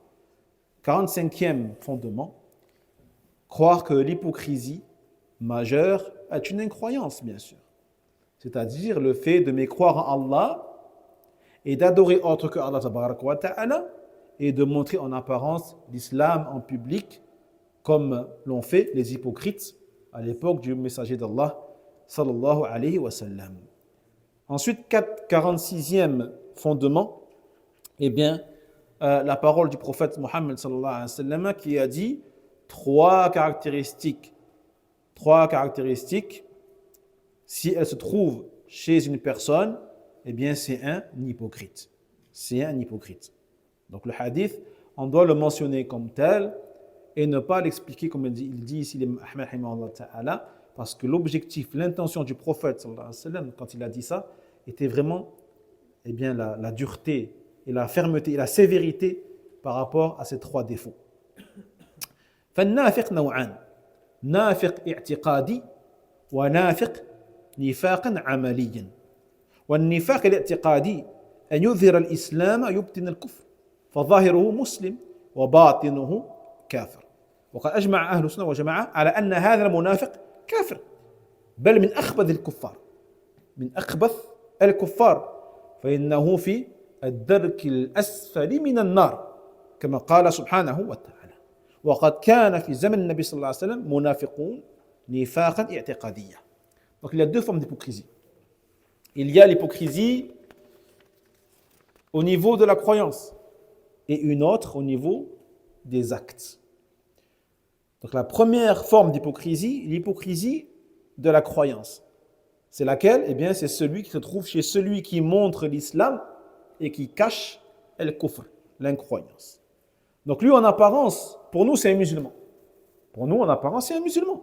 S'il meurt, on prie sur lui, on invoque pour lui, on demande pardon pour lui, Allah tabarak wa ta'ala. Jaïd, mais auprès d'Allah, c'est un kafir. Auprès d'Allah, c'est un kafir. Taïb. Donc, Ahl Sunnah sont unanimes sur le fait que le munafiq, l'hypocrite, d'une hypocrisie de la croyance, est un incroyant et c'est même le pire des incroyants. Car il dit Allah tabarak wa ta'ala dans le sens que les hypocrites seront au degré le plus bas de l'enfer. Et sachez qu'il existait déjà à l'époque du prophète Mohammed sallallahu alayhi wa sallam, que dire alors à notre époque? وأما النفاق العملي فهو من كبائر الذنوب يكفي في قبحه أنه سمي نفاقا فالذي يكذب مثلا إذا حدث ويفجر إذا خاصم ويخون الأمانة ويخلف الوعد إذا كان متصفا بواحدة من هذه الصفات كان في صفة من نفاق فإن اجتمعت فيه كان منافقا خالصا. Maintenant, on passe à la seconde catégorie qui est l'hypocrisie au niveau des actes, al-amali. Cette hypocrisie fait partie des péchés majeurs, premièrement. Donc même si cela n'exclut pas la personne de l'islam, elles font partie quand même des péchés majeurs. Jaïd. Et cela nous est montré de par le fait que le prophète il est nommé nifaq, hypocrisie. Par exemple, celui qui ment lorsqu'il parle. Donc celui qui ment lorsqu'il parle, il aura une des sifats des hypocrites. Ou alors celui également qui s'écarte sciemment de la vérité lorsqu'il a un contentieux avec quelqu'un, un litige, devant le juge, le qadi. D'accord, il est convoqué devant le juge et pour sortir innocent du jugement et du procès, qu'est-ce qu'il fait? Il ment ou il va témoigner des faux témoignages. Afin de rendre le mensonge vérité et la vérité mensonge. هذا من علامات النفاق. Lui, c'est un hypocrite. Ou celui qui trahit le dépôt. Al-amana. هذا منافق. Ou celui qui ne respecte pas son engagement. هذا منافق. Même s'il a une de ces sifat ou un de ses défauts, eh bien, il aura un des défauts de l'hypocrisie. Jaïd. Par contre, s'il les réunit tous, comme l'a dit le prophète Mohammed sallallahu alayhi wa sallam, هذا منافق خالص. Ça sera un pur hypocrite. Un pur hypocrite. طيب. فماذا نفعل في هذه الجملة؟ كان منافقا خالصا. يقول لك أحمد هذه من نصوص الوعيد. والأصل في نصوص الوعيد أن نذكرها كما هي ونمرها ما نفسرها لأنك إذا فسرتها هانت في قلوب الناس. Donc, qu'est-ce qu'on fait, mes frères, de ce hadith dans lequel il dit le prophète sallallahu alayhi wa sallam, celui qui réunit tous ces défauts des hypocrites, eh bien, c'est un pur hypocrite. Munafiq khalisan.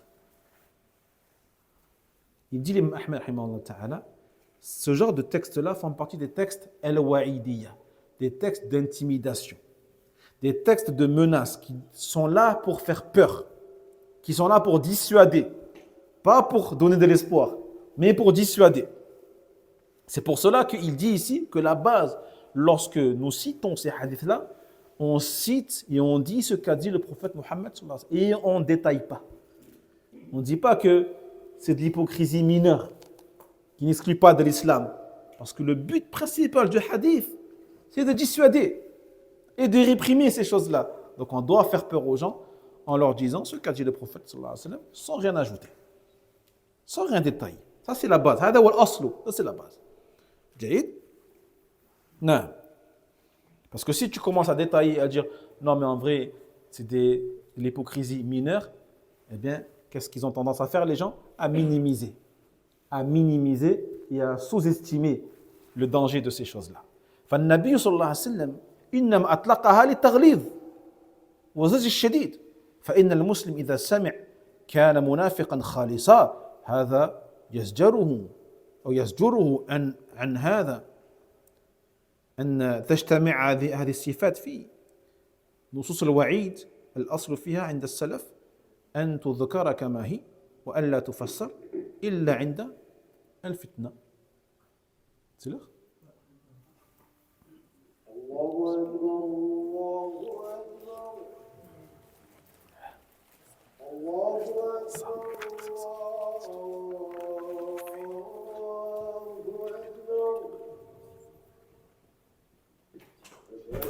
Je sais pas si on va soit ça, soit après l'Aïcha.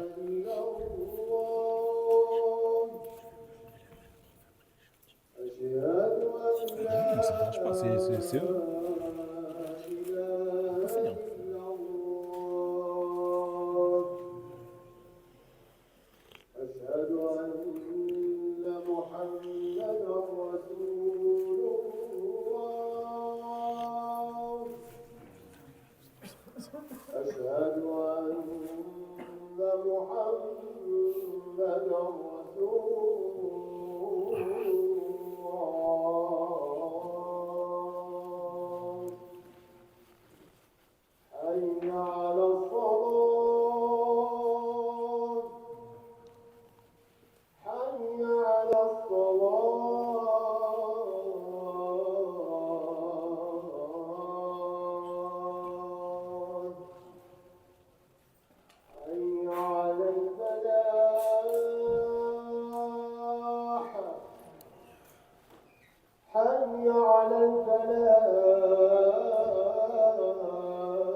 إذن نصوص الوعيد الأصل فيها عند سلفنا الصالح أن تذكر كما هي وألا تفسر إلا عند الفتنة، إلا عند الفتنة، كأن يظهر التكفير عند الناس والتكفير المسلمين بالكبائر، واحتاج أهل التكفير بالنصوص الوعيد، فهنا يفسر. Donc la base concernant les textes eh bien de menaces, comme ce texte-là, le hadith concernant l'hypocrisie au niveau des actes, et qu'on les mentionne comme tels, sans détailler, sans dire que ce ne sont pas des choses qui rendent incroyant la personne, sauf en cas de fitna, en cas de trouble, c'est-à-dire sauf si tu vis dans un environnement où les gens rendent incroyants mécréants les gens à cause des péchés majeurs. Ou par exemple, tu vis dans un pays ou une ville où il y a beaucoup de khawarij, beaucoup de takfiriyoun. Dans ce cas-là, tu détailles. Pour ne pas, justement, pour écarter, éloigner les gens de leur croyance. Jaïd, parce que ces gens-là utilisent ces textes-là, justement, pour dire que celui qui ment, mathalan, c'est un kafir. Ou celui qui cache la vérité, lorsqu'il est devant le juge, c'est un kafir. Dans ce cas-là, tu détailles. Mais sinon, la base, tu ne détailles pas et tu dis, comme a dit le prophète Mohammed sallallahu alayhi wa sallam. فهنا يضطر لدفع الفتنة إلى تفسير هذه النصوص وبيان أنها نصوص وعيد تحت المشيئة، إن شاء الله أنفذها وإن شاء عفى عن أهلها، وهذا منهج رشيد عند أهل السنة والجماعة في التعامل مع نصوص الوعيد. طيب on continue. Ouais, c'est bon. Dis-moi quand il reste 1 minute, tu me dis ça là. وقوله صلى الله عليه وسلم لا ترجعوا بعدي كفارا ضلالا يضرب بعضكم رقاب بعض. هذا هو الأصل السابع والأربعون. مثل إذا التقى المسلمان بسيفهما فالقاتل والمقتول في النار. ومثل سباب المسلم فسوق وقتاله كفر. ومثل من قال لأخيه يا كافر فقد باء بها أحدهما. ومثل كفر بالله تبرؤ من نسب فإن دق، ونحو ذلك من الأحاديث مما قد صح وحفظ فإن نسلم له وإن لم نعلم تفسيرها ولا نتكلم فيها ولا نجادل فيها ولا نفسر هذه الأحاديث إلا مثل ما جاءت لا نردها إلا بأحق منها أو بأحق منها. 47e principe des fondements et des principes de la sunna, eh bien, celui qui est dans le hadith du prophète Mohammed sallallahu alayhi wa sallam qui a dit « Ne retournez pas après moi à la mécréance, égarés, en vous frappant le cou les uns les autres. » فهذه النصوص الوعيد كلها من نصوص الوعيد فنمرها كما هي ونسمعها أو نسمعها الناس كما هي فنقول قال النبي صلى الله عليه وسلم لا ترجعوا بعدي كفارا ضلالا يضرب بعضكم رقاب بعض. فالقتال بين المسلمين نورد عليه هذا الوعيد، لكن انتبهوا ما نفسرها بأنهم كفار مخلد في النار ولا نفسرها بأنهم تحت المشيئة، لكن نقول قال النبي صلى الله عليه وسلم كذا وكذا لنحقق المقصود منها. وكذلك قول النبي صلى الله عليه وسلم قتاله كفر، وقول النبي صلى الله عليه وسلم من قال لأخي يا كافر فقد باء بها أحدهما. فهنا نمرها كما هي ونسمعها الناس كما هي، لا نفسرها بأحد الطرفين ولا نردها إلا بمعارض أقوى منها، نفسرها إذ ذاك لأن نفسر بالنص بالنص لكن الأصل عند أهل السنة والجماعة كما قلنا أن تمر على مسامع الناس كما هي حتى لا يضيع المقصود منها. فمتى تفسر؟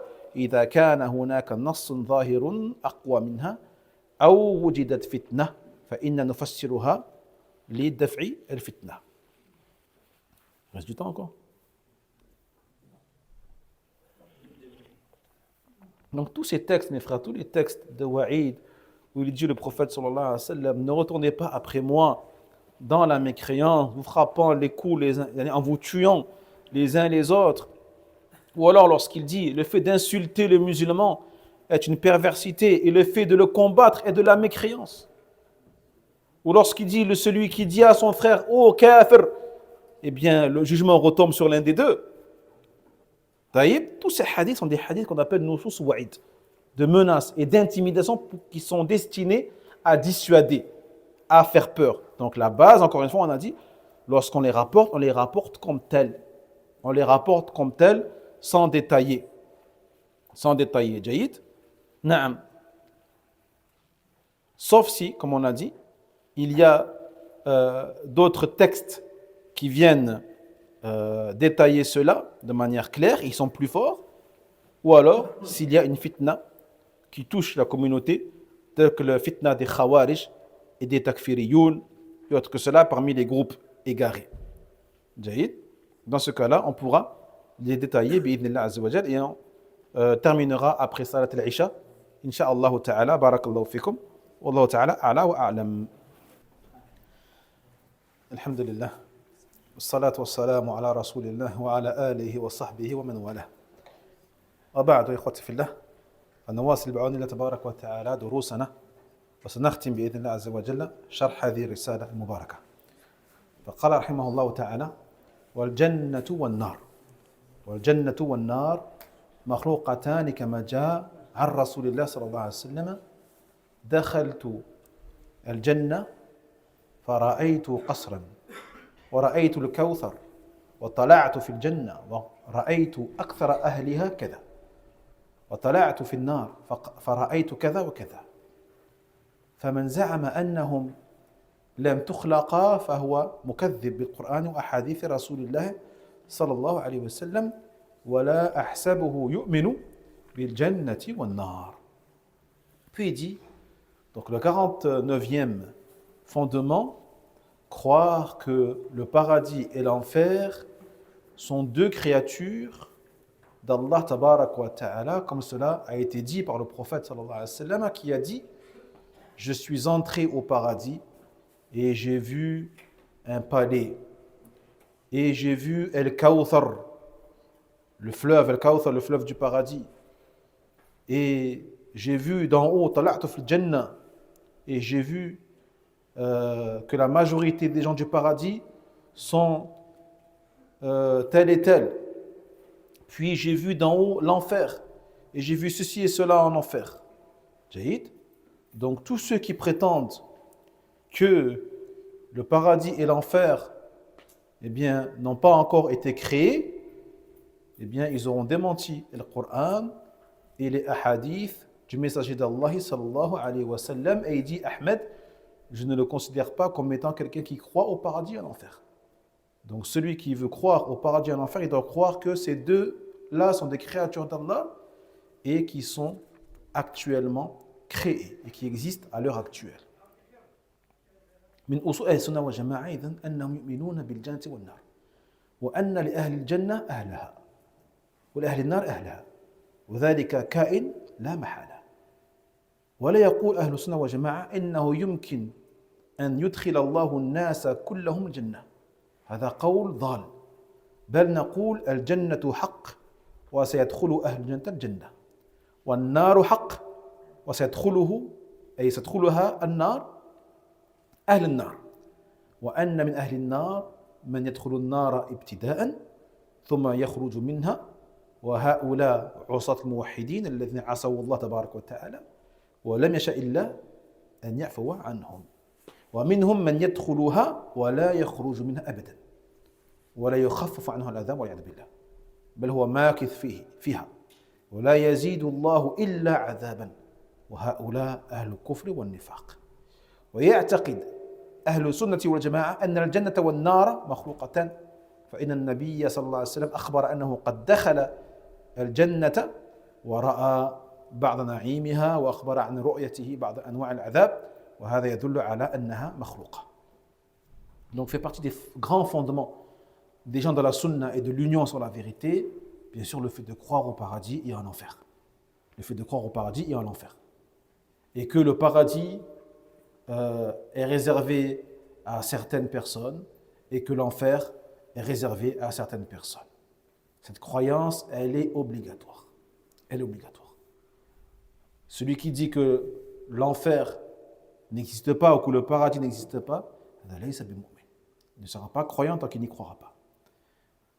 Ahl Sunnah, ils disent également qu'il est possible qu'Allah tabarak wa ta'ala, plutôt, ils disent qu'il n'est pas possible qu'Allah subhanahu wa ta'ala fasse entrer tout le monde au paradis.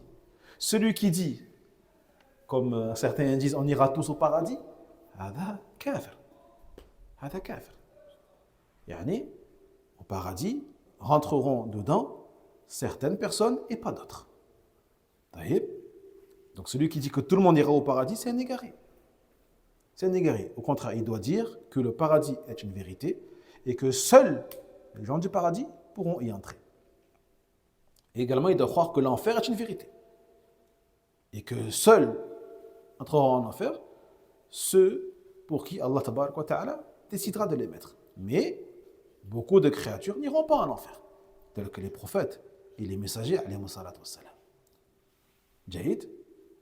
Et parmi les gens de l'enfer, on doit croire que certains y entreront puis en ressortiront. Et ceux-là sont les monothéistes, ceux qui ont désobéi à Allah tabarak wa ta'ala, mais qui sont morts sur le tawhid. Et qu'Allah tabarak wa ta'ala n'a pas donc voulu leur pardonner.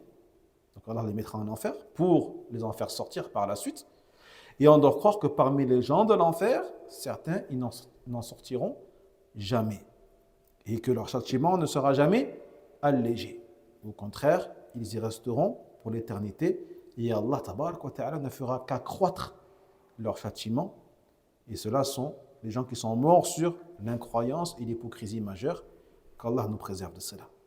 Donc Ahl Sunnah croit que le paradis et l'enfer sont deux créations, deux créatures d'Allah tabarak wa ta'ala, comme le prophète sallallahu alayhi wa sallam nous a informé à leur sujet, lorsqu'il dit qu'il est rentré au paradis et qu'il a vu les délices, certains délices du paradis, et qu'il a informé également de l'enfer, et qu'il a vu certains châtiments de l'enfer. Donc cela nous montre que ces deux-là, ces deux créatures-là existent déjà, comme ils existaient à l'époque du prophète Mohammed sallallahu alayhi wa sallam. فقال رحمه الله من مات من أهل القبلة موحدا يصلى عليه ويستغفر له ولا يحجب عنه الاستغفار ولا تترك صلاة عليه لذنب أذنبه صغيرا كان أو كبيرا فأمره إلى الله جل وعلا. Puis, 50e et dernier fondement des gens de la sunna est de croire que celui qui meurt en étant parmi Ahl al-Qibla, les musulmans, qui, lorsqu'ils prient, se dirigent vers al-Qibla, vers al-Kaaba. En tant que monothéiste, eh bien, on prie sur lui et on demande pardon pour lui. Et rien ne peut nous empêcher de demander pardon pour lui et de faire la prière sur lui, quel que soit le péché qu'il a commis. Même s'il a commis l'un des pires péchés, tels que le meurtre, tels que la fornication ou autre que cela, parmi les péchés capitaux qui sont graves. Tant qu'il est mort sur Tawhid. Tant qu'il est mort sur Tawhid. Jahid. Et le reste, bien sûr, revient à Allah tabarak wa ta'ala. On a dit si Allah le veut, il le pardonne. Si Allah le veut, il le châtie. ومن مات من أهل القبلة موحدا مصليا. انتبهوا لاحظوا قول الشيخ من مات موحدا مصليا. عرفنا أن المؤمن هو الذي ينطق بشهادتين ما دام قادرا ويعتقد اعتقادا جازما من أعمال القلوب ويصلي على الراجح باعتبار الصلاة هي العمل المصدق من أعمال الجوارح. فمن مات موحدا مصليا فإن نصلي عليه ونستغفر له ونكفنه والقيام بهذا فرض كفاية. Donc celui qui meurt en étant musulman, monothéiste et en tant que prieur. D'accord? Vous vous rappelez la parole et la vie de Cheikh. Il dit, nous savons que le croyant qui prononce les 2 témoignages de foi, bien sûr parce qu'il est capable, et qui croit dans son cœur de manière ferme, avec véracité, et donc qui fait des actions du cœur, telles que l'espoir, la peur, la crainte, la confiance en Allah tabaraka wa ta'ala, et qui prie conformément à l'avis le plus correct, comme il a dit le cheikh, par rapport au fait que la prière, c'est l'acte, le seul acte qui est nécessaire pour rendre concret ou concrète la foi de la personne parmi les actes des membres. Donc s'il meurt en étant comme ça, dans cet état-là, on prie sur lui, on demande pardon pour lui, on l'enveloppe dans le linceul, et cela est une obligation qu'on appelle fardhu kifaya. Est une obligation générale, dans le sens où si personne ne fait cela, on sera tous pécheurs. Il y a ceux qui étaient au courant de sa mort et qui n'ont rien fait pour prier sur lui, le laver, l'enterrer, l'envelopper dans un linceul, ils seront tous pécheurs. Et s'il y en a un groupe qui le fait, eh bien ça décharge tous les autres. هذا هو فرض كفاية. ولا يمنع ذنبه حقه. لكن قال العلماء من كان ذنبه عظيما كأهل البدع وأهل الكبائر كالمنتحر فإنه لا يظهر الاستغفار له أمام الناس. وإن كان الإنسان يستغفر له في النفس في صلاته يستغفر له ما دام أنه ما أتى بناقض ينقض إسلامه لكن يظهر الاستغفار له تعظيما لشأن البدعة وزجرا لغيره من أن يفعل مثل فعله ولا يصلي عليه أهل المكان وإنما يصلي عليه عوام الناس عوام المسلمين. طيب. Donc rien ne peut empêcher que les droits des musulmans qui sont morts sur l'islam d'être respectés. Aucun péché, si ce n'est bien sûr les péchés qui excluent de l'islam. Mais, cela dit, ils disent les savants que si le péché est trop grave, tels que les innovateurs qui appelaient à leurs innovations et qui sont morts sur ça, ou les gens qui sont morts sur des péchés très graves, tels que le suicide, le fait de se suicider. Dans ce cas-là, il dit, le cheikh, on demande pardon pour lui, et pas en public, on le fait en privé, en secret, pour vraiment mettre l'accent sur la gravité de ce que la personne a fait. Jahid, mais on peut demander dans ta prière, en secret, en privé, tu demandes pardon pour lui, tant qu'il n'a pas commis un acte qui annule son islam. Jahid, mais tu ne montres pas en apparence le fait que tu le dises Ghafarallahu la wa rahimahullah. Tu le dis en toi-même, alhamdulillah. Jahid, pour justement montrer la gravité de son acte et pour dissuader les autres qui penseraient à faire la même chose. Parce que celui qui voit ça, qui dit oh, il n'y a personne qui prie sur lui, ou très peu de gens qui ont prié sur lui, j'entends personne dire rahimahullah ta'ala, eh bien, bon, bien sûr, ça va le décourager de commettre les mêmes choses. Jahid. Et également, prieront sur lui les gens, on va dire, de la masse. Mais les dirigeants, les grands savants, les grands imams ne prieront pas sur lui. Ils ne prieront pas sur lui, taïb, avec les autres, pour, encore une fois, indiquer le danger de ces choses-là. إذن عرفنا أن الموحد المصلي يصلى عليه ويستغفر له وإن كان مذنبا لكن إذا كان ذنبه عظيما فإنه لا يظهر الاستغفار له ولا يحجب ولكن لا يظهر ولا يصلي عليه أهل الفضل ما يترك بدون صلاة عليه لكن لا يصلي عليه أهل الفضل من لقي الله موحدا فإنا نجزم أنه لا يخلد في النار ولا نجزم بدخوله النار. Donc, comme on a dit, et s'il meurt sur ça, bien sûr, on ne dit pas qu'il sera en enfer pour l'éternité. Et on ne dit pas même pas qu'il entrera en enfer. On demande à Allah tabaraka wa ta'ala qu'il lui pardonne en secret, en privé. Il se peut qu'Allah tabaraka wa ta'ala le fasse entrer en enfer, certes, mais il se peut qu'Allah tabaraka wa ta'ala lui pardonne. Cela revient à Allah et Allah il est sage, il est juste. إن لقي الله موحدا مذنبا فإنا نجزم أنه لا يخلد في النار لأنه لا يخلد في النار موحد. Par contre, on peut dire de manière certaine que celui qui rencontre Allah en étant monothéiste, Même s'il entre en enfer, il ne sera jamais en enfer pour toujours. Et il en sortira un jour ou l'autre. ولا نجزم بالعفو عنه بل نقول وتحت المشيئة إن شاء الله عذبه وإن شاء غفر له. Et encore une fois, nous disons, il est sous la volonté d'Allah tabaraka wa ta'ala. Si Allah le veut, il le pardonne. Si Allah le veut, il le punit. أما من كان كافرا فإنا لا نصلي عليه ولا ندفنه في مقابر المسلمين ولا نستغفر له فإن لقي الله كافرا إنا نجزم أنه خالد مخلد في النار. Mais celui qui est mort sur le kufr, bien sûr, on a dit, on ne prie pas sur lui. On n'enterre pas avec les musulmans. On ne demande pas pardon pour lui. Taïb, et on dit que tous ceux qui meurent sur le kufr akbar seront en enfer pour l'éternité de manière générale, sans cibler personne, sans désigner un individu en particulier, sauf s'il y a un texte. أما المنافق فإن نعامله في الدنيا بظاهره نجزم أن الله يعامله بباطنه ففي الدنيا نعامله بظاهره فنغسله ونكفنه ونصلي عليه ونستغفر له ما دمنا لم نعلم أنه منافق. Quant aux hypocrites, bien sûr, on a d'autres possibilités eh bien, que de le juger selon son apparence. Donc si en apparence il est mort en tant que sur l'islam, on priera sur lui, on fera des du'a pour lui et on demandera pardon pour lui, tant que bien sûr on ne sait pas que c'est un hypocrite. Et comment le savoir si ce n'est s'il l'avoue lui-même. Mais tant qu'il ne l'avoue pas et qu'il meurt sur ça, seul Allah tabaraka wa ta'ala peut savoir cela. ولا سبيل للعلم بذلك إلا بالنص ولا نص ولكن نجزم أنه إن لقي الله منافقا فهو في الدرك الأسفل من النار خالدا مخلدا في النار. Donc, encore une fois, rien ne peut nous indiquer que c'était un hypocrite si ce n'est un texte coranique ou un hadith, car hormis cela, on n'a aucun moyen de le savoir, mais on doit avoir la croyance que celui qui meurt comme cela, en tant qu'hypocrite, d'une hypocrisie majeure de croyance, il sera au plus bas fond de l'enfer, qu'Allah nous en préserve.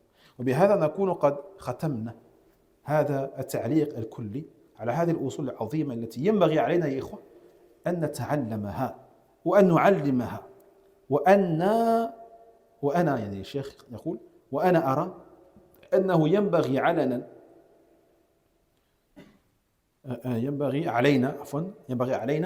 أن نعلم أهل بيوتنا هذه الأصول بارك الله فيكم ونقرأها عليهم لأنها أصول عظيمة هي أصول أهل السنة والجماعة ومن عرفها صارت عنده بصيرة في معرفة أهل البدع وينكشف عنده أهل البدع ولا يغره أهل البدع.